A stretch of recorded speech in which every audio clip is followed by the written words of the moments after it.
Today, I'm going to unbox, make that re-unbox, B-29 Bombers over Japan, 1944 to 1945, Superfortress. This is a game designed by Steve Dixon and Sean Rife, and is published by Legion Wargames. Why is this a re-unboxing? Well, you can see there's no shrink on this, but more importantly, I did buy this from Noble Knight Games, and everything is there. I always do an inventory, but you'll find some interesting little tidbits in here. The previous owners, if they're watching this, then leave a comment. Let me know that you were the previous owner of this. But they amended the rule books. I think they went through all the errata and started putting the errata, glued it into the rule book. I have not seen that very much. I think I might have seen that one other time in my years of picking up used games, but this is unpunched. Everything is in place. It does not look to have been played unless they put the previous owner put the counters back into the sheet. But I'm doing a re-unboxing because I thought I'd like to take a look at this. This is a kind of setup for something else. I wonder if you can tell what that is. I'm getting into some post-World War II stuff, and so this is kind of a setup for some of that. But it fits into my criteria of the kind of game I gravitate to, mainly because it's, number one, it's solitaire.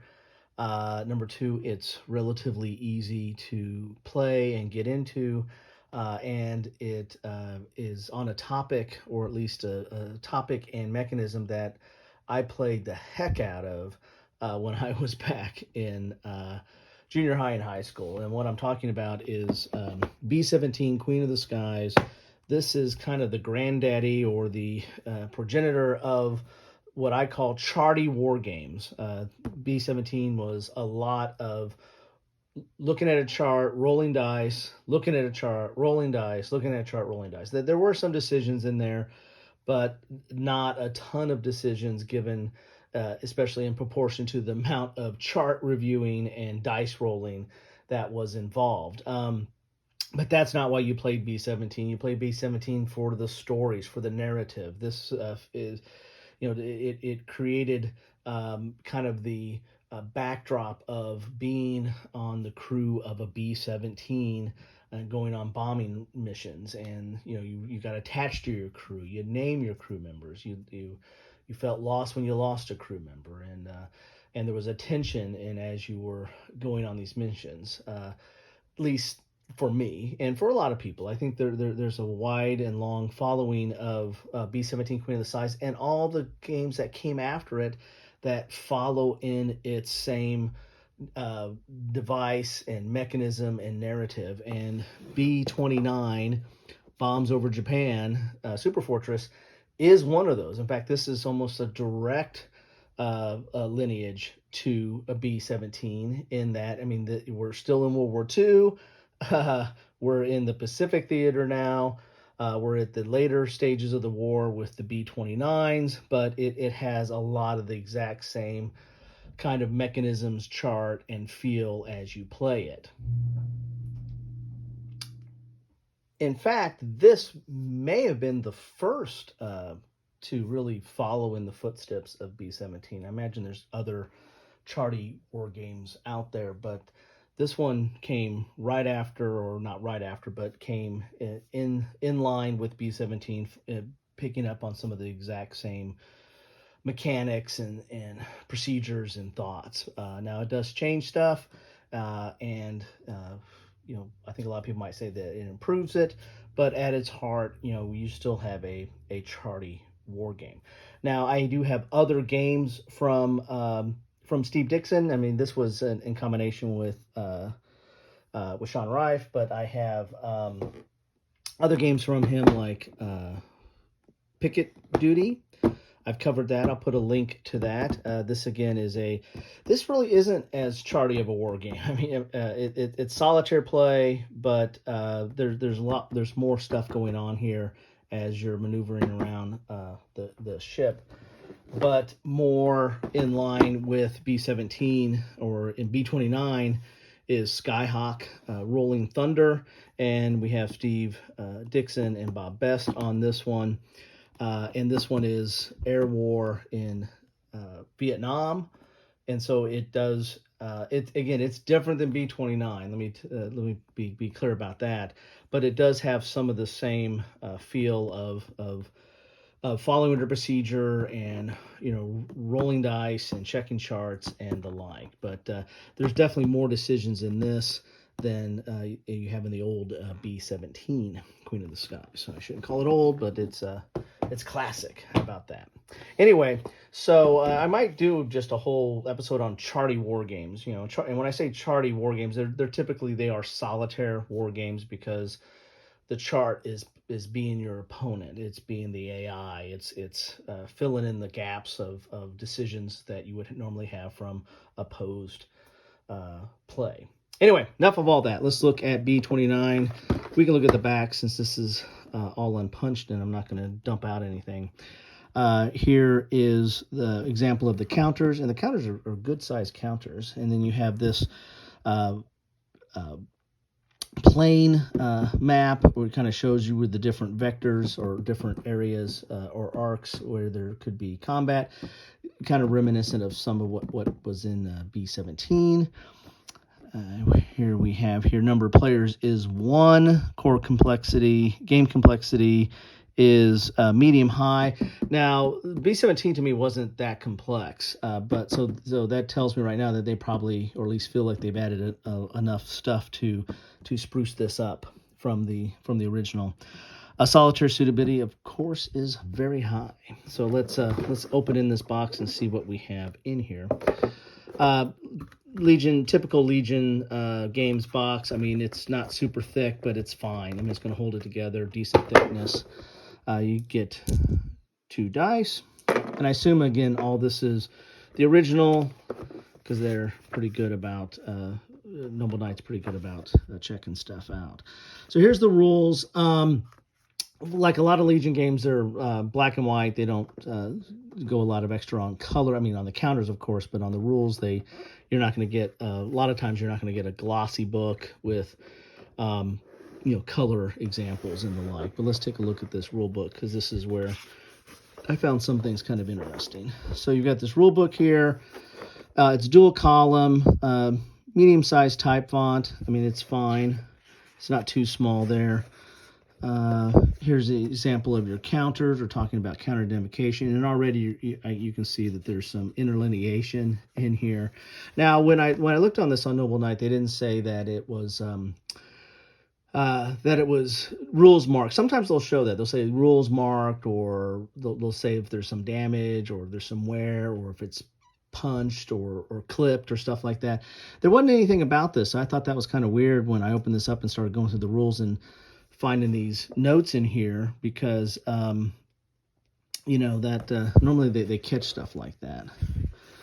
And this was decent price, so it's not like I think I got it on a sale, plus it was reduced, so I feel fine about it. But I'm one of those people that, if I get a copy that's been used and interlineated and all that kind of stuff, I get a little I don't know, just one of those kind of people. But here you go. But this person went to the lengths of going and putting all the clarifications, I assume they're right, into the book here. So it's kind of interesting. I started finding out this, it felt like a pop-up book at certain parts where I'm going through here, and there was like these little notes for me. Felt like it was like I was reading Jefferson's Bible. There you go there. And so there's here's some notes and some corrections. So it's throughout here. There's these things here. That was just kind of it was different, right? You collect enough games in this hobby, you're gonna run into stuff that is kind of different and you haven't seen before. But almost every page has one of these. So it saves me going and doing all the errata, right? Or now do I have to go back and pull out that same errata and make sure that it was put in correctly? I don't know. But as you can see here, there's some design notes that are a little bit grayed out, but the rules are basically dual column, medium-sized type, and yeah, again, I've got to believe I've looked at this early on or several years ago, and I do believe it falls in some of the same tradition of B-17, so I can't believe it's overly complex. But I got to believe, having played some of Mr. Dixon's other games, that he does add some more flair and more chrome to it all, and so there might be some more to this. I'll have to go through and read my little notes and find out. Then you have a register here, or a inventory of all the different counters. Again, this is all in black and white. The actual counters are different. Then we've got some fighter types featured here, sources for recommended reading, and game credits right here. So I think Sean Reif is more of the game development as opposed to a designer. Steve is the designer. So there you have that. Then we have basically the Bible for the book, for the game, which is the chart book. You can't play the game. Oh, why did I do it that way? Let's go this way so you can see it here. You can't play this game without this chart book. This is everything you need to play the game. Well, not everything, but it's essential to the game. So there's going to be a lot of charts in here. There's going to be your mission chart, mission targets, different kind of targets over here, alternate targets, all kinds of formation, night mission, gunner allocation. I mean, this is all the different stuff that you need for the game. And here's some different target cities and what zone they're in and stuff there. And there's actually some errata in here too. So there's some, as I see here, there's a note here that, so this, whoever owned this was thorough, I gotta say. Here's takeoff and landing. So nothing's easy. Nothing's a given when you're playing a charty war game. I mean, you've got to roll for your takeoff. You got to roll for your landing. There's another chart for the results for the takeoff malfunction. You can have crew injury, accident on takeoff. I mean, every aspect of a mission is going to have some, more than likely, is going to have some chart allocated or associated with it that you're going to have to roll on at some point. Low fuel, weather zone. So this is all, so I got some more notes up here. Random event. Another little note in here. And this is in the chart, but you've got a lot of, this is all notes for the chart. So this is all your notations and stuff for what some of those things mean. So quite a bit of explanation in the chart book. So the rules are not just in the rule book. They're throughout these charts as well. Here's your formation assembly, fighter escort rendezvous, combat tables with some more notes there. So this is area of attack, angle of attack, defensive fire. So I mean, this, and there's a process to playing the game that tells you when to go to these charts, and so a lot of your time is spent, finding the right chart and rolling dice. Again, there are some decisions in here, but again, there's a lot of charts and a lot of rolling. So if you're adverse to that, then, this kind of game or charty war games probably are not to your liking. So this is all, here's over the target tables here. So as you can see here, there's just so much. Let's pull out a little bit so you can see it's a little bit better here. See, do two pages at once. Here's aft bomb bay, wings. Oh, this is like when you get damage to them, it looks like. Waist. So there you have it. There's a lot of explosion decompression. Ending mission tables right here. Kind of your cleanup phase. Landing in water. Survival at sea. Prisoner of war. I mean, you've got everything here. And here's an index of all the different tables. So you can see there's quite a few tables in this game. So that is the key to the game right there. Then we have the crew placement chart. This is where you're going to mark your crew with certain counters. And so the different areas on a B-29, your bombardier, pilot, co-pilot, navigator, engineer, radio operator, left and right gunner, central fire control, radio operator, tail gunner. One of my favorite. I used to play this video game called Tail Gunner. You got your rear fire extinguishers, tail fire extinguishers. So there you go. And forward fire extinguishers. And that's going to be on the table with you. So one-sided. Then you have this big fold out. We'll look at that here in a second, but this is where you keep track of bandits that are coming in, or bogeys, or whatever you want to call it there. Here's a mission log that you probably want to make a copy of to chart your different missions and keep track of stuff over time. You know, the charty war games, not only are they kind of more narrative based and more reliant upon your theater of your mind, there's also a certain aspect of role playing, like a role playing game or a legacy type game, because you're wanting to do more missions, you're wanting to extend this crew, keep this crew alive, keep this crew together, go on more missions and see what they can accomplish. So there's quite a bit of what I kind of tend to call role playing type feel to the whole thing. Then we've got some more of these, and these are all in good card stock here. Your campaign log, where you keep track of all the cities and what you did and how you did on that. Here's a Japanese urban area target damage, keeping track of that. Then we get into some of the counters here, and as I said, the counters are nice and big, or at least the bandits are big. And it's decent thickness here, but nice big. And you got some escorts here as well. So you got enemies and escorts. And you got most of these markers are administrative type markers, to keep track of certain things of your crew and damage on your plane and stuff like that. And they're single-sided.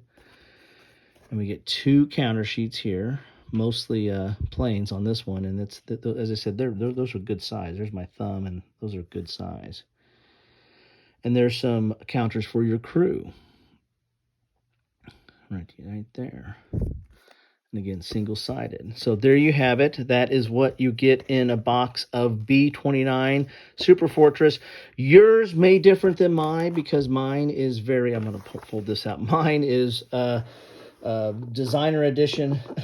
It is interlineated and annotated and updated by the previous owner, so that is cool there, something different. And here's basically the game board, if you want to call it that keeps track of you've got your navigation modifiers, you've got where the bandits are coming, like 9 o'clock high, level or low. That might make a difference on the charts and stuff, or where they're going to end up attacking. You can keep track of escorts or suicide attacks. And then you've got your navigation key over here, and the zones you're going to. This is where you kind of keep track of like you start at your home base, and then how far is the bomb run going to be. We saw one of those charts early on. You're going to determine that early on where you need to go for your bomb run. You've got altitude and cabin pressure up there. So I mean, this is your primary game board, and then you have that other chart that you'll keep track of, your crew. And that's basically the game right there. This is where you're playing and keeping track of most of the key stuff. This is where you're managing your crew, and then this is the book that you're flipping through and rolling dice for the rest of the game. So there you have it. This is B-29 Superfortress. As I said, I'm doing this to set up something else. You can only imagine what that might be, but it should come out shortly after this one. But there you have it. I looked at this for years and years and years, and then finally decided to, because I wanted to cover this other thing, I decided that I needed to get this and take a look at it and play it as well. I do like these type of games.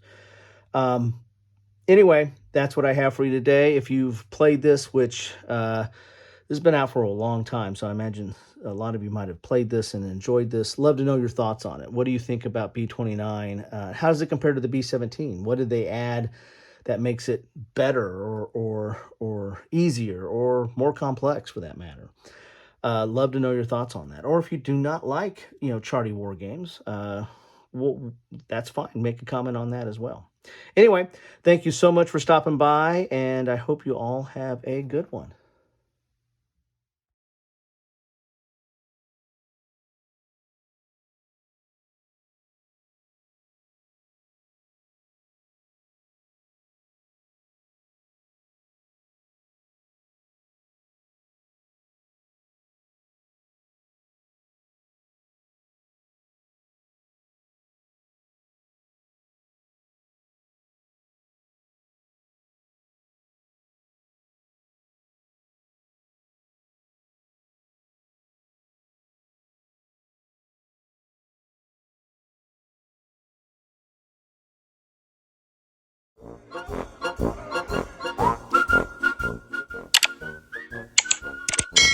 Thanks for watching.